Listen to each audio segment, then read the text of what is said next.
Hello guys, and today we have another review, and this time it's on the NERF Elite 2.0 MotoBlitz, aka the NERF Elite 2.0 BULLPUP that has an underbarrel float gun or a master key.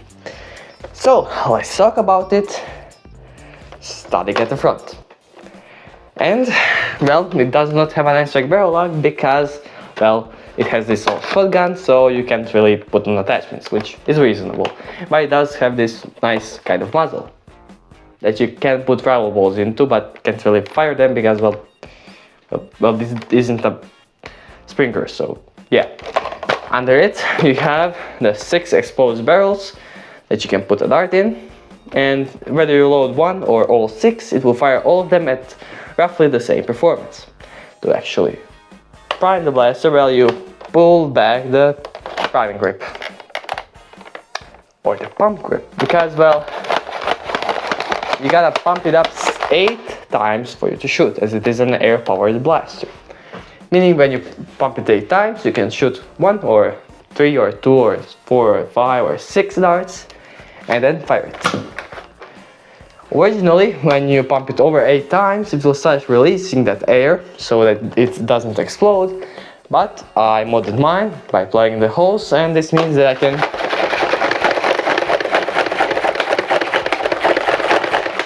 pump it indefinitely. And if you don't think that made a difference, well, yeah, basically doubled the performance, which usually is around 55 by now, but now it's at least at 100, so yeah. But the pump grip is really comfy, although a bit creaky at the best. This whole actually section is a bit creaky, don't really like that, but it's not super bad. And of course, to fire the actual blaster, you need to press either one here or both of these circles for you to actually fire it. So yeah. And at the top we have this barrel, this sling attachment point, or just the iron sight. So yeah, it's there. At the top we have a rail, one here, and one on the other side.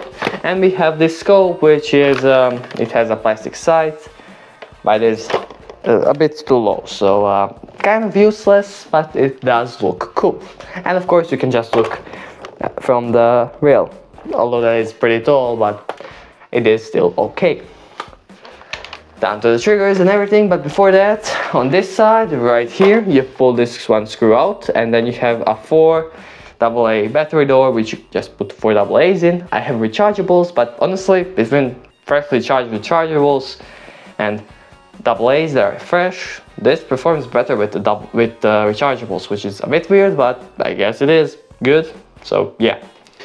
But of course, the screw is not the original one because mine got stripped. So yeah. But now let's get to the triggers. The main trigger is smooth, snappy, and really nice.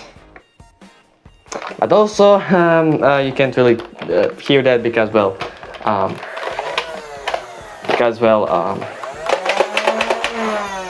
because you have to rev it, so yeah. The rev trigger is very nice and snappy,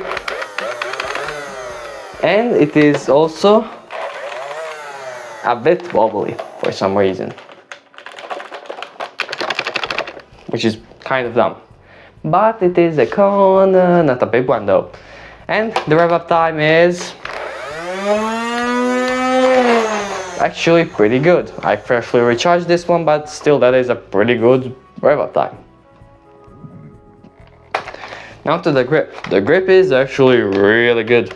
While it is a thumb hole stock, and the distance between where your webbing of your thumb goes and the trigger is being a bit shorter, it is still one of the most comfy grips, besides the double punch grip and the mediator grip and maybe some others. It is still a really comfy grip.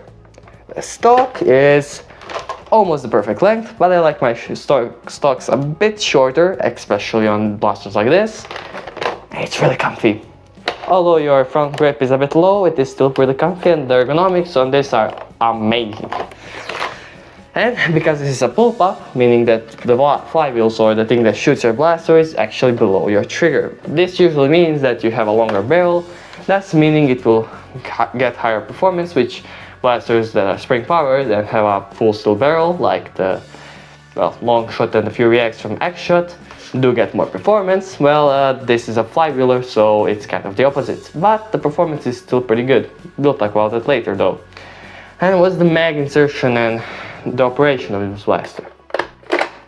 The mag release is so nice. This is a really nice pedal style mag release that if you're pulling the mag, it will be a bit crunchy, but that's your fault, not the mag release. And also with this mag which is included, which is a banana mag with these like stoppers, it is a really nice mag. Well, you can mag drop, and you can mag drop with most other magazines other than my double punch magazines because they are really badly made. So yeah, but you can mag drop or you can just pull them out.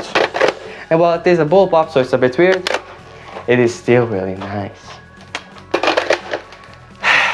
That's all about the external review, other than we still have to talk about two things. That is plastic quality and looks. Plastic quality is decent. The whole blue part of the blaster is really nice, but this front part is a bit more creaky and it just feels like it's not one blaster, but it is. Is it bad? No, not really. And you can open it, there are absolutely zero clips, other than the clips that are holding this white piece together with the blue piece. You can actually pull this off without any cutting. So this is actually pretty good. Now what are the looks? The looks are wonky and amazing at the same time. This looks like a separate blaster. When you actually minimize it, actually looks pretty goddamn amazing. But this white piece looks a bit out of shape. But when you start looking at it a bit longer, well, it looks freaking fantastic. It looks so futuristic with this big kind of white piece. It is a really nice looking and feeling blaster. So overall, I have to say it's really good. Now, I had two problems with this blaster before we head out, and that is one of my wires came loose, but that is because I opened it and I kind of stripped it, so that's why I'm doing an updated review, because I finally soldered it, so yeah. And I kind of exploded my my pump or my gas tank. I pumped it a bit too hard, so it exploded, but not really. The holes just widened, so I modded it again, and I'm just now safe. So it's a good. And well, I did have this problem. The return spring for the trigger actually broke, so you would pull the trigger, but it wouldn't push back forward. What I just did is I pulled it up, I opened it up, I uncurled one of the rings of the spring, and I put it back in. So now the spring is a bit shorter, thus the tension is a bit higher, but it works pretty much the same, and it shouldn't break again. And even if it does, I can just do it again, until I have to get the new spring. But this only happened around after 2 or 3 years, so it should really be a huge problem. So yeah, most of those problems are caused by me, and some of them aren't even bad. So yeah, anyways, let's go shoot it, but this time it will be a bit different. So let's go. Okay, so we're at the range, but we'll be shooting at these cups. I got the blue ones. I'll be shooting X-Shot Wolf head darts. I'll have around 3 10-round mags, and I have one fully loaded. I'll just shoot at them, and if I shoot all of them, then I'll just shoot at the pillow. So let's go.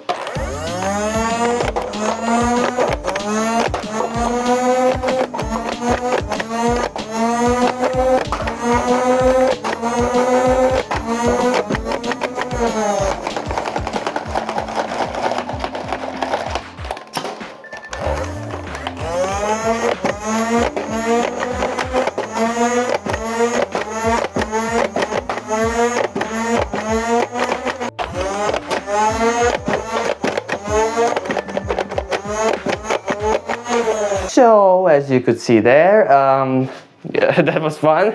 Not the best for filming because I was so close and they explode. Some of them like got cut up, but they're still one shape, so yeah. They're like the cheapest of the cheapest ones, so, and I have 50 of them, so I don't really care. But in the future, I'll probably go film that scene, well, outside or in our glass house, because it is a bit bigger and people aren't always there. But it's night right now and it is a bit harder to do that, so I'll still have to play with that. And it's getting to summer, so it's a bit warmer right now. But either way, it was pretty fun. Now I didn't rev up my blaster fully because I was just so amazed of shooting at freaking cups. But it's really good. And I really like the MotoBlitz. It is a fun, comfy blaster that performs well, has a cool feature, and overall I really like. Only really cons are not really cons. I would like to have a bullpup that is, well, just a bullpup and doesn't have a master key, but that is a problem of me not having a bullpup. I would like if they would release a bullpup that is basically this but without the barrel or the under barrel shotgun, but really it's really good. And either way, if you like the way this looks or like the way it works, well, you can always get it, and for the price of 40 bucks, it's pretty good. Now, you could say you could get the Maxim Pro for that price, but is Maxim Pro a bullpup and does it have a shotgun? No. And does the Maxim Pro have a standard drive trigger? And does this burn out like the Maxim Pro? No. The Maxim Pro is overall a better blaster, but it does not mean that this is bad. Not at all. So yeah, if you want it, you can get it. I would recommend you do. There aren't really all that many problems, but if you do mod the master key, be careful. And of course you can convert this to half lengths and thus make it shoot harder, and then put in some better batteries, probably a 2S or a 3S LiPo. But either way, this is a really great blaster, and if you want, you can buy it. If not, well, don't. And well, that was the review. I hope you liked it. This was the first time I'm shooting at cups, so it's a bit different, and I might keep it like this, or I might do it a bit different, depending on the way it looks in the firing. But either way, I hope you like this review, and there is going to be another one tomorrow. Either way, my name is Nixie, and bye bye.